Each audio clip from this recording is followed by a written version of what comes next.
Hello students, कैसे हैं आप सब। उम्मीद करते हैं आप सब अच्छे होंगे। आज हम पढ़ने वाले हैं methods of valuation of goodwill.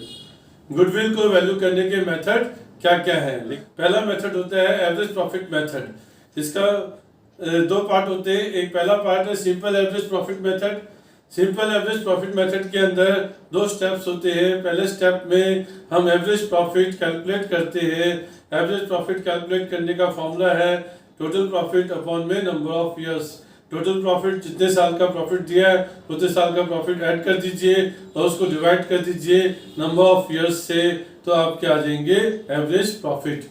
Second step में गुडविल कैलकुलेट करते हैं एवरेज प्रॉफिट इनटू में नंबर ऑफ ईयर्स परचेज। अब क्वेश्चन है कि ये जो एवरेज प्रॉफिट है क्यों कंसीडर किया जाता है गुडविल की वैल्यूएशन के लिए। जब भी कोई बायर बिजनेस को परचेज करता है तो उस समय वो बिजनेस के फ्यूचर पोटेंशियल के बारे में ज़्यादा इंटरेस्टेड होता है। फ्यूचर पोटेंशियल मतलब फ्यूचर में बिजनेस कितना प्रॉफिट अर्न करके देगा उसके बारे में जानने में ज़्यादा इंटरेस्टेड होता है। और ये जो फ्यूचर का प्रॉफिट है ये पूरा का पूरा डिपेंड करता है बिजनेस के पास्ट परफॉर्मेंस से, यानी कि बिजनेस ने पास्ट में कितना प्रॉफिट अर्न किया। लेकिन अब हर साल अलग अलग प्रॉफिट अर्न किया होगा, इसलिए पास्ट के जितने प्रॉफिट्स होते हैं उसको हम लोग एवरेज कर देते हैं गुडविल की वैल्यूएशन के लिए। अब कुछ एडजस्टमेंट्स करनी पड़ती हैं पास्ट प्रॉफिट्स में। पहली एडजस्टमेंट्स जो है एबनॉर्मल लॉस और एबनॉर्मल प्रॉफिट को लेकर है। अगर आपने एबनॉर्मल लॉस हुआ है किसी साल पास्ट में तो उसको ऐड कर देना है, और नॉर्मल प्रॉफिट हुआ है तो उसको माइनस कर देना है अब नॉर्मल प्रॉफिट निकालने के लिए। सेकंड, इन्वेस्टमेंट की जो इनकम है पिछले साल में पास्ट ईयर्स में अगर ऐड हुई है तो उसको डिडक्ट कर देनी है, माइनस कर देनी है नॉर्मल प्रॉफिट निकालने के लिए। तीसरा, अगर नॉर्मल एक्सपेंस आपने डिडक्ट नहीं किया था किसी साल तो डिडक्ट कर दीजिए, और अगर नॉर्मल इनकम को प्लस नहीं किया था तो आप उसको प्लस कर दीजिए। अब ये देखते हैं कि नंबर ऑफ ईयर्स परचेज के पीछे लॉजिक क्या है। जब भी कोई बायर किसी का बिजनेस परचेज करता है तो उस बिजनेस से जो प्रॉफिट होता है शुरू के कुछ साल तक वो पूरा का पूरा सेलर के पास्ट एफर्ट्स की वजह से होता है। इसका मतलब ये है कि शुरू के कुछ साल जो प्रॉफिट मिल रहा है सेलर के एफर्ट की वजह से बायर सेलर को कंपेंसेट करता है उतने सालों के लिए। इसलिए जब हम नंबर ऑफ ईयर परचेज की बात करते हैं 2 इयर्स या 3 इयर्स या 4 इयर्स, इसका मतलब ये है सेलर एक्सपेक्ट कर रहा है कि आने वाले 2 साल या 3 साल या 4 साल जो उसको प्रॉफिट होगा वो पूरा का पूरा सेलर के पास्ट एफर्ट्स की वजह से ही होगा। उसका अपना एफर्ट जो है इन 2, 3, 4 साल के बाद ही दिखने लगेगा, उसका रिजल्ट उसको 2, 3, 4 साल के बाद ही मिलेगा। अब क्वेश्चन देखते हैं बच्चों।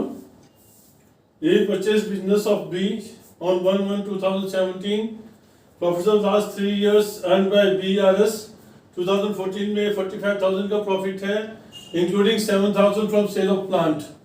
प्लांट का सेल करके जो प्रॉफिट हुआ 7,000 रुपए का, ये एबनॉर्मल प्रॉफिट है, एबनॉर्मल गेन है, इसलिए इसमें से माइनस करना पड़ेगा नॉर्मल प्रॉफिट निकालने के लिए। 2015 में 50,000 का प्रॉफिट दिया है, including theft of goods worth 8,000 during the year. मतलब ये जो 8,000 रुपया का खर्चा है ये थेफ्ट की वजह से हुआ। थेफ्ट जो है नॉर्मल एक्सपेंडिचर नहीं है, ये आपका एबनॉर्मल खर्चा है, तो इसीलिए जो एबनॉर्मल खर्चा इसमें इंक्लूडेड है तो इसलिए इसको प्लस करेंगे 8,000 रुपये को नॉर्मल प्रॉफिट निकालने के लिए। 2016 का जो प्रॉफिट है 53,000 है, लेकिन ये does not include 5,000 as insurance premium. Insurance premium था 5,000 रुपये का, इसमें इंक्लूडेड नहीं है। इंश्योरेंस प्रीमियम जो होता है बच्चों वो नॉर्मल एक्सपेंडिचर है, नॉर्मल खर्चा है, इसलिए वो माइनस होना चाहिए। यहाँ पे माइनस नहीं हुआ था, हमें ये 5,000 रुपया माइनस करना पड़ेगा नॉर्मल प्रॉफिट निकालने के लिए। इसलिए हम तीनों साल का नॉर्मल प्रॉफिट निकालेंगे। 45,000 में 7,000 रुपीज माइनस करेंगे तो नॉर्मल प्रॉफिट आ जाएगा 38,000। 50,000 में 8,000 रुपीज ऐड करेंगे तो हमारा आ जाएगा नॉर्मल प्रॉफिट 58,000। 53,000 में 5,000 माइनस करेंगे तो नॉर्मल प्रॉफिट आ जाएगा 48,000। उसके बाद पहला स्टेप होता है एवरेज प्रॉफिट निकालना। तो हम लोग एवरेज प्रॉफिट निकालेंगे, तीनों साल के प्रॉफिट को, नॉर्मल प्रॉफिट को ऐड कर देंगे। तीनों साल के नॉर्मल प्रॉफिट को ऐड कर दिया, 3 साल है तो 3 से डिवाइड भी कर दिया, तो टोटल प्रॉफिट आया 1,44,000। 3 से डिवाइड किया तो 48,000 एवरेज प्रॉफिट आ गया।